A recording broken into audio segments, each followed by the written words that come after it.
रूप से युवाओं को प्रेरणा लेने की आवश्यकता है, क्योंकि ज्ञान या शिक्षा का और कोई विकल्प नहीं हो सकता और विद्यार्थियों को विद्या के माध्यम से ही आगे बढ़ने के लिए, अपने करियर को बेहतर करने के लिए और जो भी उनके सपने होते हैं उनको पूरा करने के लिए आगे बढ़ना चाहिए। और अभाव में या विपरीत परिस्थितियों में जिस तरीके से कभी कभी लोग हतोत्साहित हो जाते हैं कि भाई हमारे पास में धन नहीं है या हमारे पास में इतना साधन नहीं है, लेकिन संसाधनों और इस प्रकार के जो बहाने होते हैं वो उससे अलग हट करके लोग आपस में उसकी मदद कर सकते हैं। बहुत सारे ऐसे वाक़ये हुए भी हैं और अब तो जो है ऑनलाइन में मिलाप या ऐसे बहुत सारे जो छोटे छोटे प्लेटफॉर्म्स हैं जिसके ज़रिए लोगों को ये सब शिक्षा के लिए संसाधन जुट जाते हैं। आगे बढ़ना अगर उसके अंदर है ना उत्साह है, तो बहुत सारी विदेश की यूनिवर्सिटीज़, अपने यहाँ की यूनिवर्सिटी उनको स्कॉलरशिप भी देती है। तो इसलिए युवाओं को चाहिए कि डॉक्टर अम्बेडकर साहब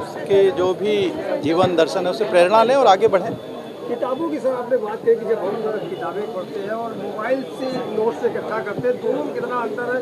क्या किताबें सही है या फिर मोबाइल से नोट्स? देखिए, किताबों का कोई विकल्प नहीं हो सकता है, ठीक है, क्योंकि किताबें को आप न केवल कई बार अपने साथ देख करके मुख्य रूप से क्या हुआ है ना, किताबें होती है तो इमेजिनेशन भी होता है। ख़ासतौर पे ह्यूमैनिटीज़ में अगर आप नॉवेल पढ़ते थे या कहानियाँ पढ़ते थे तो उसमें जितने कैरेक्टर्स होते थे उनको आप खुद अपने कल्पनाओं में ढालते रहते थे और इससे क्या है आपकी क्रिएटिविटी बढ़ती थी, माइंड का जो है ब्रशिंग अप होता रहता था।